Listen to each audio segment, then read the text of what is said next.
que vous allez dire de moi, que Dieu vous bénisse. Aujourd'hui, vous allez remarquer que la notion au Bible, pour nous détailler mercenaire, donc coopérant au tozo lobela lelo, paix un bon berger délégué de l'église. On retrouve que les coopérants bayaka baza bato balinga ba titre na rat église. Ngana bishop. Donc yene ngazana chaque dimanche fois là te lamba bien. Pendant que idole na biso, Jésus-Christ n'avait même pas de valise à laquelle il s'est promené avec pour changer bilamba va terre. Mon mon pasteur, il y a l'élo, il y a coopérant, donc mercenaire na kata musa nzambe. On remarque alingi alata, donc il y a un musicien différent c'est athée. Donc ceux qui alata telemi liboso batu. Parfait na il faut beta bino na ndenga osakanate. Vous allez remarquer ba souki moko boye donc bizarre.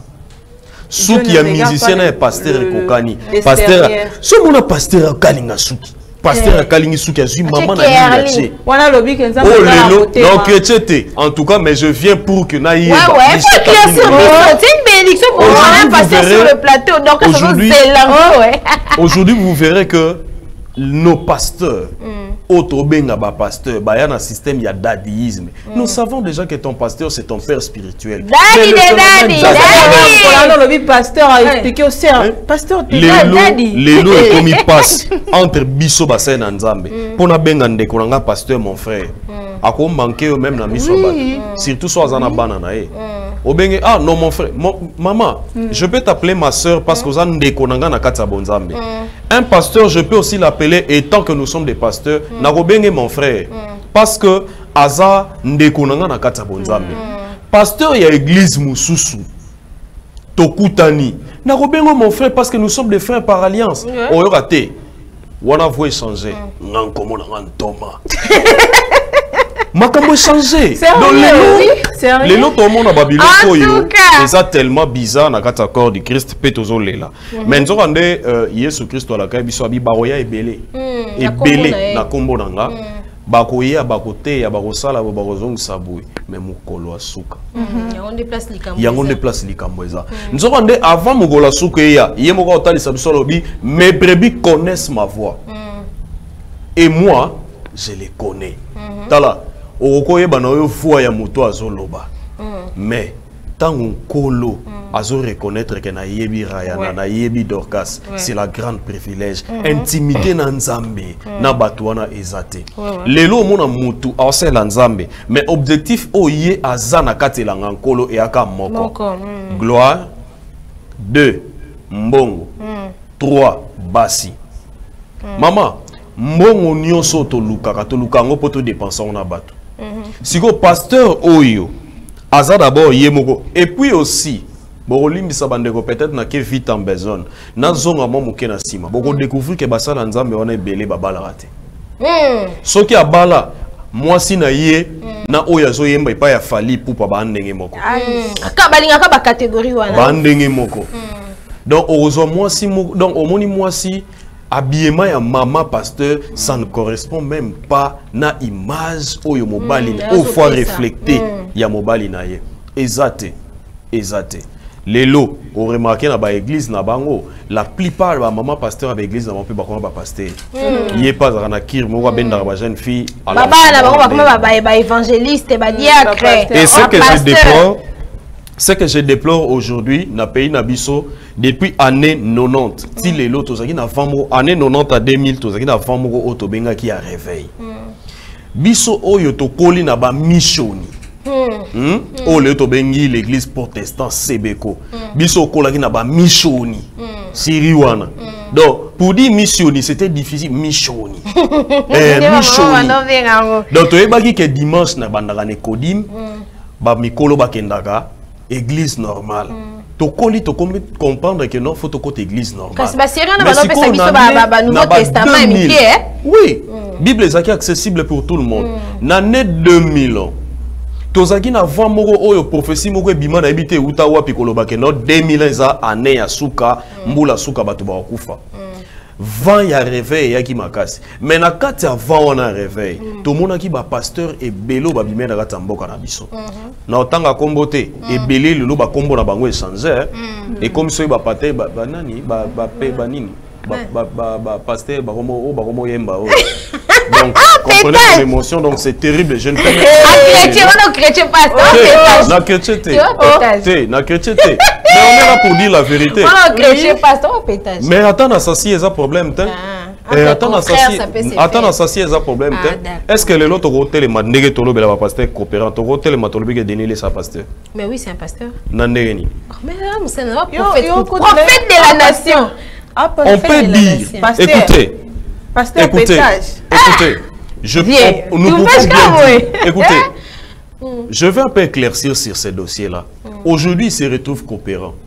Mais n'oublions pas, quand bien même on peut parler de lui sur ces plateaux, peut-être par rapport, il y a un pasteur coopérant au Congo, Denilé Saza, mais ce Denilé stocké na Cameroun. Donc écoute, comment on appelle ça? Général Makoso.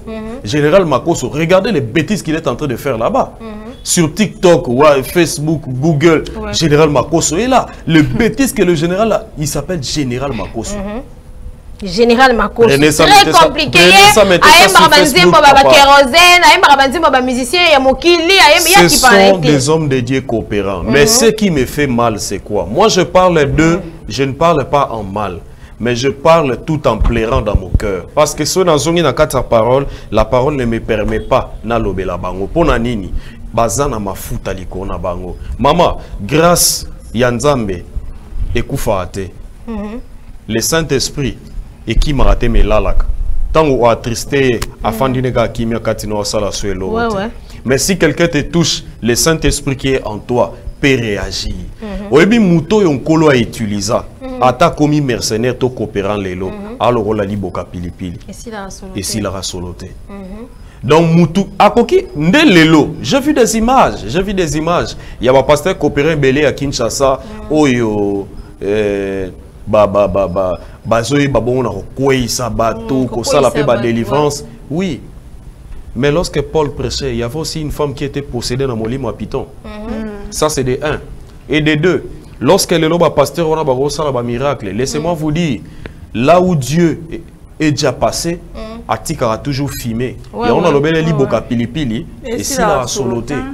Donc au moment les Azo salabika moi et tout, mais il marche dans l'impudicité. Il y a un cas effet à liboka pilipili. Vraiment, c'est triste, et ça effet liboka pilipili. Si comme ma bezoko mawapi, lorsque le peuple de Dieu comme perdu.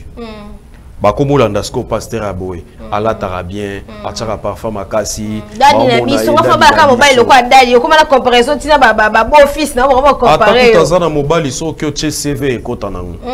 Bango système na bango yangwana CV kota nango. Je vais laisser place à Dorcas Piazza si vous avez des Dorcas, tu as des questions à poser au pasteur. En tout cas, il est là pour nous répondre à nos questions. On a lobanano. Non yeba te so épidémie ngoto et si la mukolo nini au jour ezo matara c'est comme matézo si ko to sambela wa l'église nyo sezo beba. Vraiment. To sambela. Je vais vous raconter une histoire comme tout OK ça la protocole l'église mon boy. To comme l'église en haut, bat bazala wana l'église en haut ba protocole banjo ebisa biso. Oh non.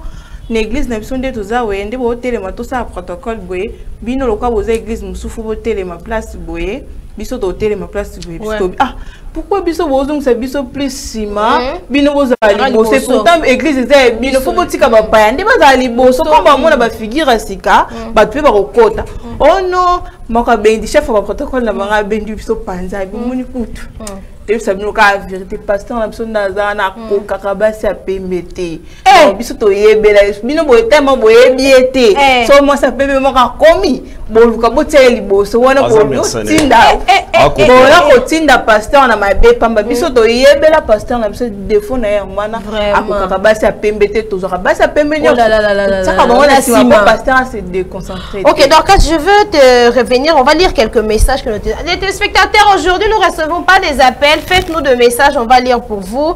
Salut maman, c'est Clara Nazo Landabino depuis Njili. En tout cas, sujet est très intéressant. Aujourd'hui, ma pasteur Nde Bazola qui s'abisso chemin en fer. Avec leur style de vie. Nalingi na yeba, pourquoi aujourd'hui les pasteurs bakoma kobala na pasi? Et puis chez les pasteurs divorce c'est comme leur mode de vie. Deuxième message, bonjour CF Matin, c'est Christelle de Pingaba. Ma préoccupation est la suivante. Est-ce qu'aujourd'hui les pasteurs influencent le monde à accepter Jésus? Makubala n'a pas cité Ndengeni na kanga déjà 4 sœurs. Ça c'est des questions et passe la kanga déjà. Dans une job à question Biano Pezali. Aoba n'a pas cité Ndengeni a kangi 4 sœurs, 3 sœurs na 4 églises. Pasteur Azoko kamwa sa pembete. Ça m'a gêné dans ça la sous protocole au tena vanda. Pour m'appeler dans un mois t'inquiète, c'est que m'appeler dans un mois il a pas bureau. Voilà un peu ça. Ils ont baillé ces bisons pour Sambela, pour ça au Sambela, si au monde peut nous latir dimanche qui église. Ah, Libakou. Vraiment. Libakou, sérieux, vraiment. En tout cas, ça fait très mal. Pasteur, si vous pouvez nous répondre rapidement à ces deux questions-là, je vous rappelle le question, Eza Yaliboso, Eza Sali Maman, pourquoi le loba pasteur, Bazoba n'a pas, et puis divorce, c'est comme un mode de vie na bango. Pour ce soit lobby depuis, Aza depuis nga, préoccupation na Eza, est-ce que pasteur Lelo Bazo influencer le monde, il a accepter Jésus-Christ? Alors, avant de répondre à ces deux questions, j'aimerais quand même aussi répondre à la préoccupation il y a Dorcas. Dorcas a lobby pasteur Obalandeni parce que déjà ça quand il monte on a ba vendre la bosso. Garde esprit ça. Ba ouais là. Na personne méthode moko eza biblique. Un pasteur n'est pas quelqu'un à s'exposer. Un prophète qui se dit prophète n'est pas quelqu'un à être côtoyé par tout le monde. Dans la Bible, il y avait des temps et des périodes où mon sanzambe peu période où mon était et des deux mon sanzambe où mon est maigre réduité. Il faut toujours apporter l'offrande qu'on va offrir à Dieu, non à cet homme-là, mais premièrement à Dieu. Alors, oebi tant aux autres ba cadeau ya motu lelo. Lelo aya lambeli yo liboke. Atiki. Pasteur ole liboke ya sœur ya église. Lobi ya elio lituma. Lobi wana elio nzombo, lobi wana elio mungusu. Omoni appétit ya biloko ozolia, okoma pe na appétit sexuel. Ouais. Parce que muto ça capable de maîtriser appétit na ye ya estomac. To ya munoko na ye pour à maîtriser pe ba appétit sexuel et surtout un homme de Dieu, ils a passé. Donc un homme de Dieu qui ne s'est pas gêné, ça c'est de c'est un homme de Dieu aussi qui tombe beaucoup. Ouais. Nakangi parenthèse, je pense qu'on comprend que plus que bazouaka, babilo kopé ba cadeau auprès ya ba sœur wana. Bango moko amen. Ndepé ezo kwisa ba. Soko ko rappeler question de quoi liboso. Question de quoi liboso lobby pourquoi le pasteur bazo bala na passe et puis divorce c'est comme un mode de vie na bango. Oyebi maman lelo phénomène moko to komi on a ba sala nzambe za femme de ministère. Moi sinon bandai na e tango zaki na nos frères ou tango zaki na nos évangile. Na yebi pété na lelo phénomène ngwe koma donc le roi mouton ma ta classe na bandina no évangile na ke berger après berger na ke pasteur après na ke archibishop. Non, ce sont des ministères. On doit détecter en toi tu es pasteur ou tu es prophète. Moi je me rappelle, je n'ai jamais été ordonné 6 fois 4 fois. Non, première consécration na ngai ba consacrer na ministère pastoral na lati toge ya liboso le quoi na communauté na biso toge ya yambo na lata ke zaki ya pembe mauve pour dire que je suis pasteur des ministères mais nazana nous ko exercer le ko la révérend pasteur après ordination nanga o esalama bongo depuis 2017 et pas y a batata nanga moli molokola l'évêque Léandre de Gracia, l'évêque Chiro dont je salue aussi et aussi je n'oublierai pas de citer cela mon père spirituel aussi parmi mes pères puisqu'ils étaient au nombre de 7 bao bankadrenga ba komisingo nazalelo. Alors je n'oublierai pas aussi votre caméra et Cathy. Je n'oublierai pas aussi, donc comme je disais, je n'oublierai pas aussi de citer celui qu'on appelle Daddy, David Léon, David Kassanda. Donc c'est vraiment mon père, le numéro 1 de tous mes pères. Donc il m'a dit une chose à Bibravi, il faut que dans le ministère, tu as une étape telle que la kelasi. Mais pour ceux qui ont PCO, to mamio maboko, c'est que au tiami. Naeko so mafuta nanga emi balé à confirmation en 2016. Na mois à septembre 17, c'est là où j'étais révérend. Révérend, oui. Ok. En 2016, mais en 2000, non, en 2009, c'est là où j'étais consacré comme pasteur. Mais en 2016, j'étais déjà préparé pour devenir révérend. Des préparations bandagi en 2016. Mais en 2017, nous avons eu solo confirmation pour nous globéter azanga nzambe ya solo akweko sa mosala lolenge longo bani iyo milimo ba kotosa ye pe nyonso kotosa ye. Et bon, au Colombie, que le pasteur va balater, c'est parce que Bazoko a abandonné le premier amour. Et comme il y a une femme des ministères, je vais dire à tout le monde, même pas bande quoi si peut-être non, balité, n'a pas bien autant à marcher bichamote.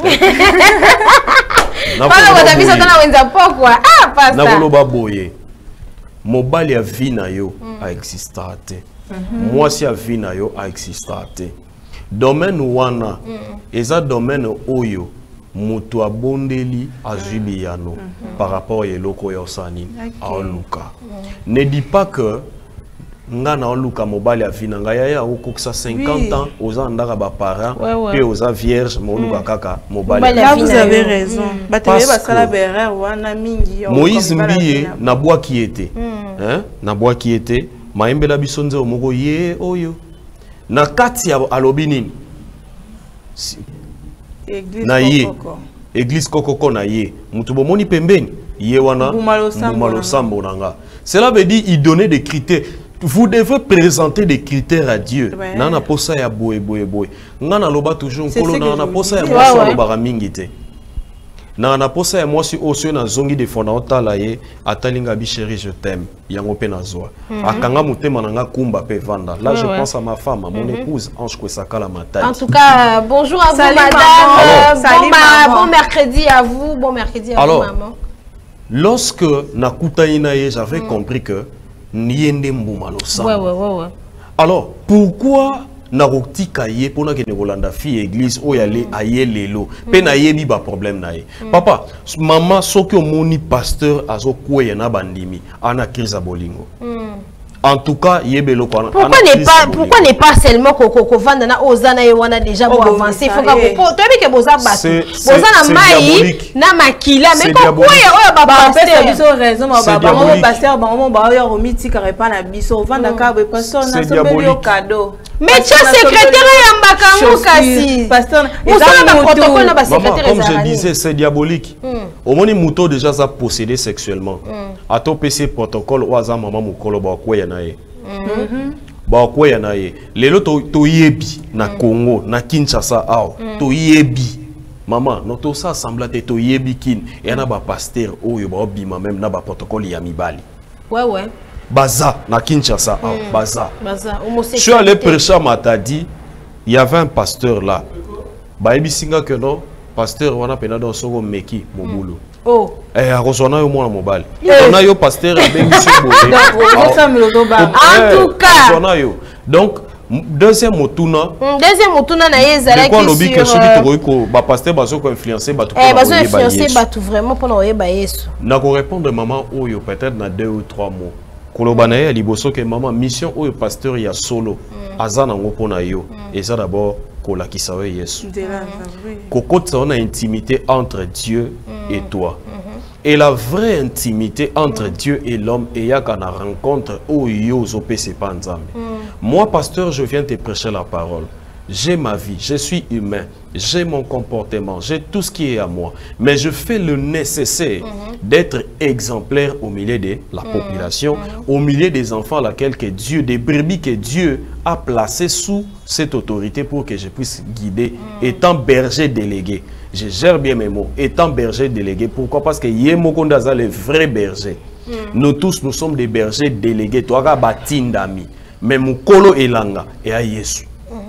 Alors, lorsque au monique pasteur na yo azo poussa yo te pembeni ya nzambe, maman fanda bondela, tu as le temps, tu as le droit de demander à Dieu, Seigneur, montre-moi si réellement c'est l'homme de Dieu que tu as placé sur mon chemin pour qu'il me manga les bourson. Ou c'est l'église à laquelle je dois demeurer. Dieu est fidèle. Notre Dieu est un Dieu qui est vivant. Notre Dieu, c'est un Dieu qui n'est pas mort et il parle. Lorsque tu parles avec lui, il va te parler. Première mission, est au l'action nzambe. Deuxième mission, c'est de te conduire dans les droits chemins. Lorsqu'on a biloko on a pas un pasteur exact. Ça là même piège. Bon excusez tu peux détecter un vrai homme de Dieu et un faux homme de Dieu. Il y a un vrai homme de Dieu. Oh yazana katia service. Il y a que papa n'a joué mobile. Ah oui ça merci ma fille. mobali yango aluka ye baba détail so lo binika aza mobali ya bato ayebi sono tika parce que Bible c'est nini epekisi. Mais si un pasteur t'autorise ya kozwa mobali wana yeba déjà que pasteur na yo a coopérer. Vraiment coopérer ne do ya bezo benda mikemo kuna we na la poche. Voilà, on a tellement de questions, je vais lire d'autres messages qu'on nous a envoyés. En tout cas, chers téléspectateurs, envoyez des messages. On va tout lire. En tout cas, autant un message Nabino Nyoso. Bonjour madame, je réponds au nom de Gauthier Messo. Je voulais intervenir sur votre sujet. Les pasteurs de l'église des réveils sont tous des voleurs. Je préfère encore l'hypocrisie de l'église catholique, oh là là, que les bêtises de l'église des réveils. Alors, maman, Tika Souena répondre rapidement. N'incrimine pas tout le monde parce que lila la mokondo moni ya kopola likola panier ou le bipe ou ezana César ya kopola. Laisse-moi vous dire une chose. Na kata corps du Christ tozana lokolo, tozana genou, tozana bassin, tozana libumu, tozana tolo, tozana tinyoso et sali corps du Christ. Ce qui peut-être on a eu au monde que pasteur wana azamo yibi ozupe mususu azamo yibi mais tikana yibiso que là où il y a des faux il y a aussi de vrais. Ouais.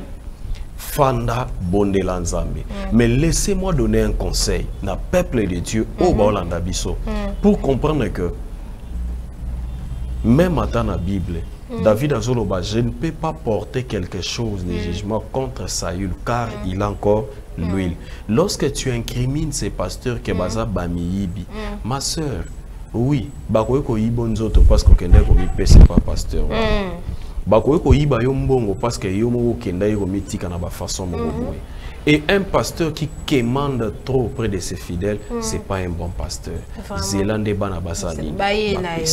Voilà, Dorcas Piazza. Ces phénomènes avec le pasteur aujourd'hui est très courant. Tout le monde a un pasteur, femme mariée. Un homme de Dieu qui courtoie les femmes mariées. Il y a la délivrance aux botates. Il y a tout ça, mais la papa, ces réalités-là, je suis sûr que Koutana Toyo Kapé Masolo n'a pas vu.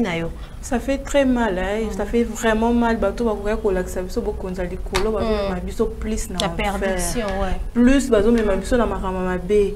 Pasteur a mona mutaye ko luka ko bota ebisio. O mona mobile wana ezo simba tin ko bimana ngai na lala kinzamba lobelinga surtout nos prophètes aussi, ma prophète. Je ne sais pas sur ni ne côté là ba prophète. O mona aussi mobile no bien ouais, on a tout na volonté nzambe prophète o ebi. Nzoka moi cha komi. Ya o moni o mobile vie, ala mobile vie aventurier. To ko vandi na o ko nyo comme na kati libala. Vaut mieux rester celle ko nyo comme na kati libala.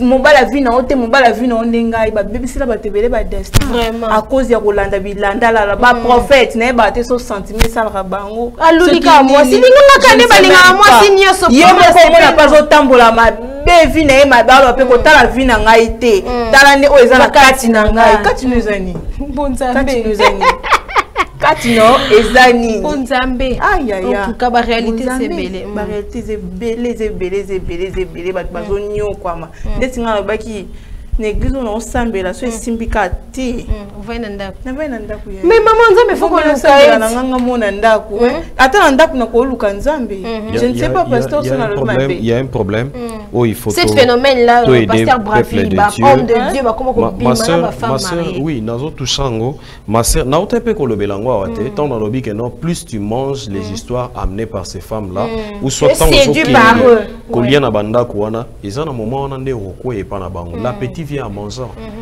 Nale bitekuteku nale wandu nale muso eza na ngope ko liete azala kane kaka bongo faiblesse na ka basa mabala kane kaka nde bongo nazolo betan mose na nzambe mais faut pas oublier que mose na nzambe azolo belabino aza mobali mobali tanga azolia même na malewa le boka mama malewa so sepe na mali bakoyi na mama malewa pourquoi moi so ya bali alingara te. Pasteur, moi je suis contre ça. Le bitan au botami Dieu ne nouveau ça fait changer. Faut pas mon identité non que c'est un humain, Nous parlons des pasteurs coopérants. Nous parlons des pasteurs coopérants. Étant coopérant, tu dois déjà comprendre que pour naïe, na motu naïe, na philosophie naïe, nyoso ya rosala, eza cop. Aibi kana nzambe te. Nzambe na ye moi lititi mora touchaka. Nzambe na ye moi nzungu moi ningisaka. Alors, lorsque la personne ne marche pas avec Dieu, tout le monde a battu mon sous-soute. Na phénomène au lobby à Pochette. Pochette na ye moi quoi protocole à l'autre à pesa ya quoi. On a compris la personne à Pochette. En tout cas, parce que les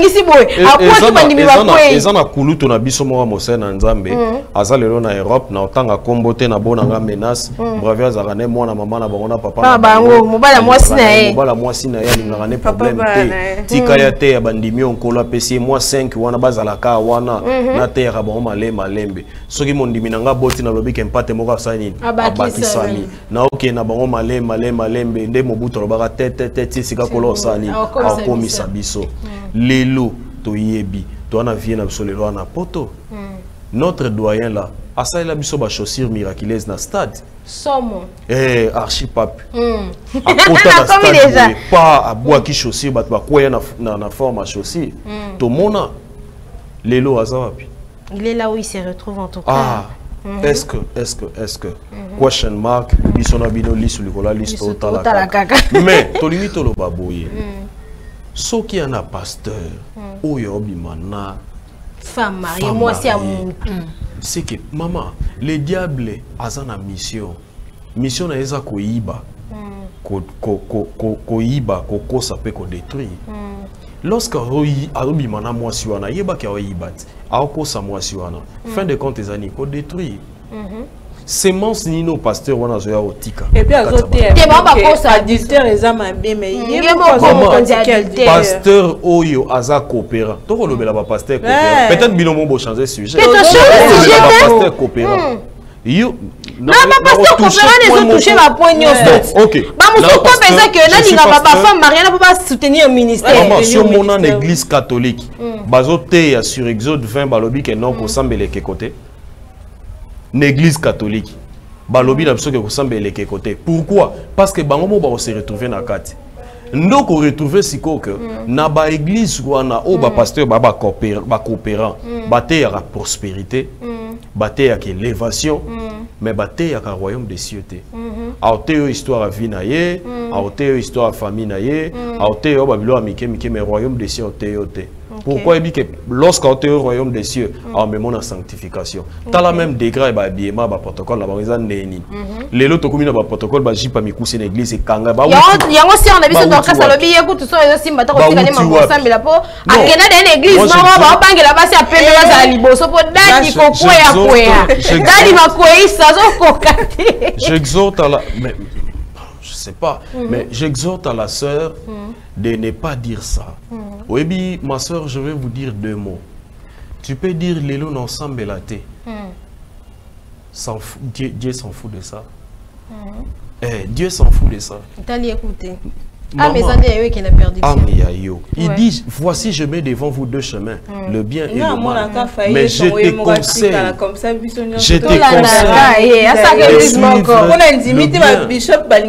de suivre le bien. Maman, malheureusement, prie Dieu, concentre-toi à Dieu.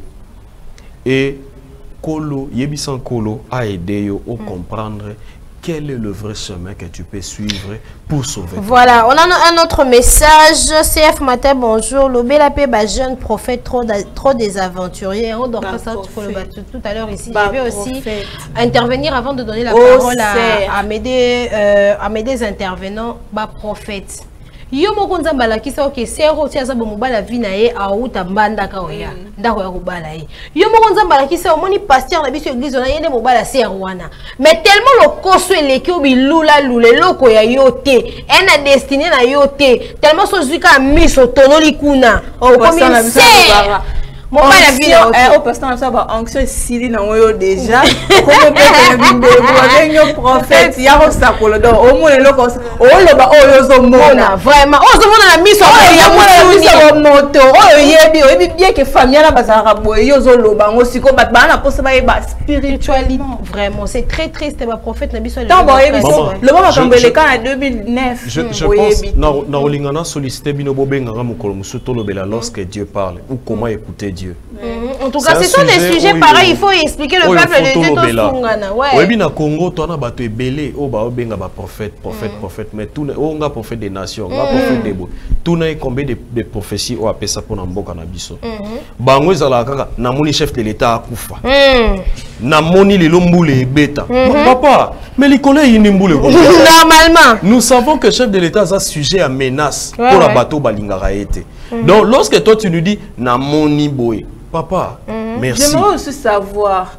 Les autres au monde a pasteur va comment va titre nyonso yemoko bishop yemoko prophète yemoko évangéliste c'est permis oh bango moko ba bambarango maman wana na sûr que Hollanda nga malamu penate na uta ko lobelango awa lorsque je parlais de mon parcours spirituel. Vous avez parlé des ministères. Na lobela que to bandarango le rôle stage te ko bandi au bandi bongo lokola évangéliste ba consacré au berger mati et où tu wapi.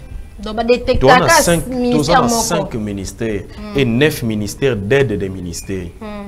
Dans 5 ministères principaux, avant tout, les 9 aides des ministères, où il y a des diacres et tout, et consort, des musiciens et tout consort. Vous allez comprendre que Mouto Azan dont il y a prophétie. Ce qu'il faut bâtir ma boko barotia ma boko lokola prophète. OK. Et un prophète à la vie de tout le monde. Un prophète a un principe à tambola na vie. Un prophète a un oyo à tambolaka na ba loi onkolo. Prophète a rola mukabo onkolo a ebisie lelo obimate. Mana rendez-vous mo fois que zombo. Lokolo onkolo lo bia obimate akobimate. Un prophète n'est pas quelqu'un où na ko ke mona na église na keka na monie pour. Non. Moi je parle de mes pères parce que ils ont gardé boyambi lelo. Batata nanga molimo na mona bango ko kila po mona pendant 1 mois mona bibi libandate. Aza interné. Boké na retraite. Aïsi bino na koti na chambre, boche na kaka 4 bidons ya maï peut-être à 5 litres bochele na verre na ye et sili savon ya rosokola peut-être soki ya rosokola. Aïsi bino bon bobima bokota na ba chambre msubo kangela na chambre. Bokangeli na kati. Et puis vous l'écoutez prier. Bozo kayazo prier. Tant na ya repos, vous comprenez que non, père alali, azo paiement. Jour aussi sa retraite, bon mon n'a pas azongeli téléphone, a komeli bino venez ouvrir. Boye bo fungoli donc boyo ki na sur la chambre, on est ko bo comprendre bien que mutu mo ka koto na bon delia. Et botali sikoyo ndenge kolo memela ye na ndenge kolo memela batuana la plupart des hommes de Dieu qui sont dans la droiture oye bakute ke homo sanzana ba simple baza batumoko bazara batumo ba pesa ke sengo esikaza ba batumoko oyo baza batumoko très calme peut-être de vie comme ça au komona ye nelo moko oyo nkolo lobina yeke tikaboy ça peut arriver ko ngoka tsasuki mais ces jours-là nkolo ebiso te ko katsa tezala na bongo parce que maman pasteur maman na maman pasteur maman na makambu penzako. Moi je pense je peux vous proposer boya maman kolo musuto lobela comment écouter Dieu. Parce que confusion mo ezokota makasi na kati corps de Christ. En tout cas confusion eza makasi oui nande ba comment te que l'épisode de délivrance lelo et vous pasteur pour son ma fiche. On peut essayer ma fiche, ma consultation. Au coup d'un prophète. Après des fois au sommet ma huile d'onction, huile oyo, et ça pour la onction, ce qu'on pas coller un problème non nion sur et si là. Or que Jésus n'a habité sur Jésus va d'accord c'est un bon pour ça tout le bico. On va pas juger ba obasa la huile ba obasa la raboué. Ma connaît le biso au besoin gratuitement. Gratuitement. En tout cas. Mais to somba quand même c'est qui fait très mal. Na bolo moko to mona giti ba vidéo bimi ba yembi. Mi yibi na nyoka to te. Tala babilo kwa boy. Tala bilo kwa boy. Moko surprise l'église. La plupart ya basala on ba oso politique même on a pas c'est genre de choses vraiment. C'est genre de choses. Tout le monde yesu ba poser question pour na ba impôt. Alobi bo pesanga monnaie. Atuni oyelonga nani balobi ya kaisala. Bo pesa ya kaisala na kaisala. Il y a Jésus. Et église ça ya nkolo to tika ngona nkolo na okota dossier on a te mais na tuni bino ka boyoka nzembo toyokaki.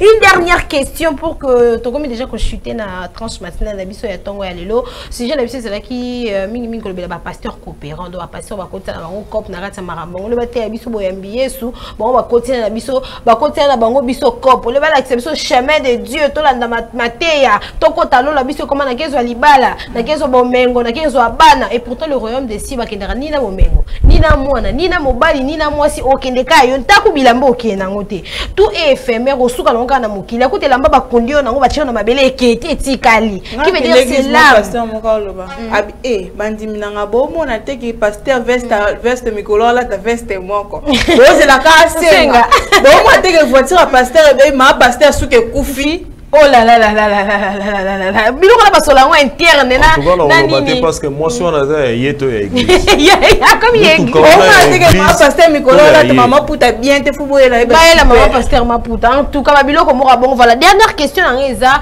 pasteur je commence d'abord par Dorcas. Quelle est cette réalité de comment on a lelo au monde que pasteur a comment ko wendre ba pasteur par rapport y intérêt moro boy. Phénomène on est commis très courant.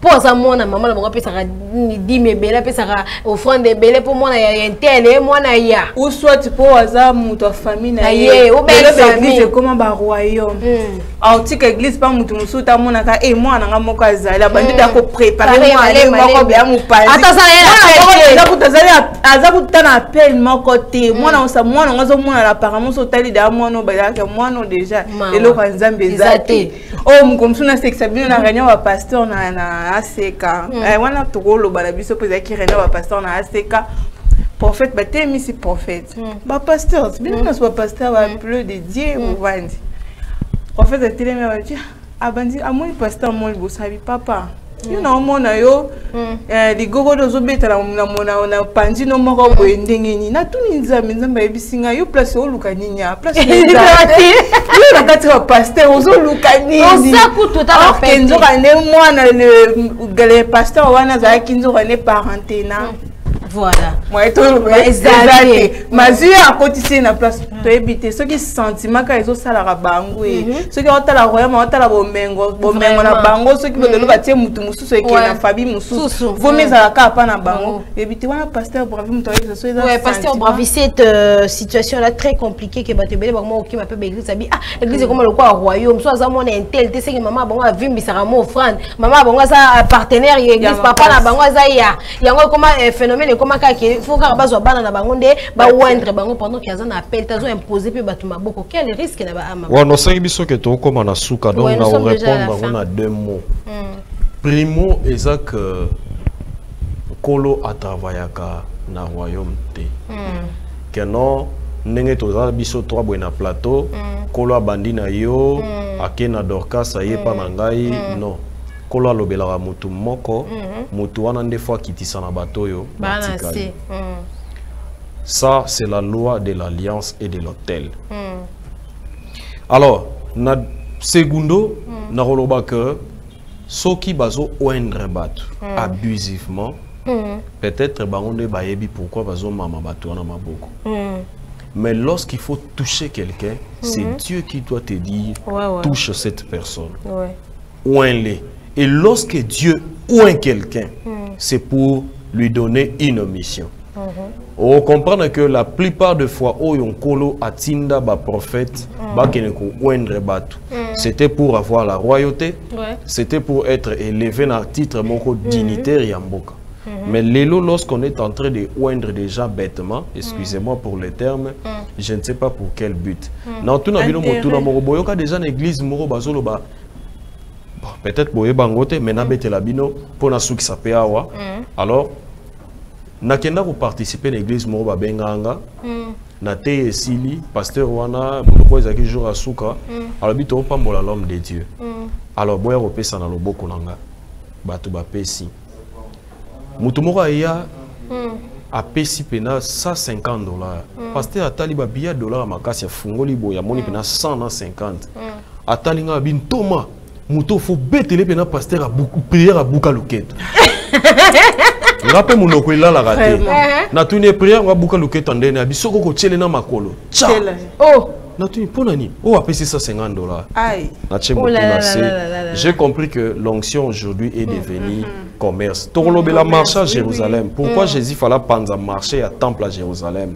Tout ce qui est là, c'est significatif. Tant que tu as pigeon dans le marché à Jérusalem, c'était le symbole du Saint-Esprit. Plus tard, tu as Saint-Esprit dans l'église. Tant que tu as bois dans le marché à Jérusalem. Or, le chien dans le ministère signifiera bien impudicité. Donc, vous allez comprendre que marché à Jérusalem, lorsque tu as bois, ils annonçaient déjà que l'impudicité était déjà au sein de l'église. Vraiment triste réalité, ce qui se passe dans nos églises, pasteurs coopérants. Nous allons développer ce sujet à la deuxième partie parce que nous avons l'habitude de qu'on fasse tozongi laka. So to moni lo mo etiki batu na posa, to yaka lisusu tozongi to bandeli pour que batu ba comprendre mieux. Aujourd'hui, nous sommes arrivés à la fin de notre tranche matinale. Je profite encore une fois de plus de l'occasion. De message. En tout cas, mais on a merci. Nzamba pambola bango, Nzamba surtout na monia ba pasteur qui nkole, merci beaucoup. Merci. Chose exacte, il faut qu'on la vraie nabat, il faut dire la vérité, il faut être vrai pour aider et édifier le peuple de Dieu. Une fois de plus, je profite de l'occasion pour souhaiter heureux anniversaire à la chimie Koutang Ampia, heureux anniversaire à toi, que Dieu t'accompagne. Abakisela Maye, Abakisela Mikolo, ose la fierté, Yaba Paranayo. Quant à nous, CF Matin d'aujourd'hui, nous sommes arrivés vers la fin de notre tranche matinale. Nous vous retrouvons à la prochaine. Au revoir.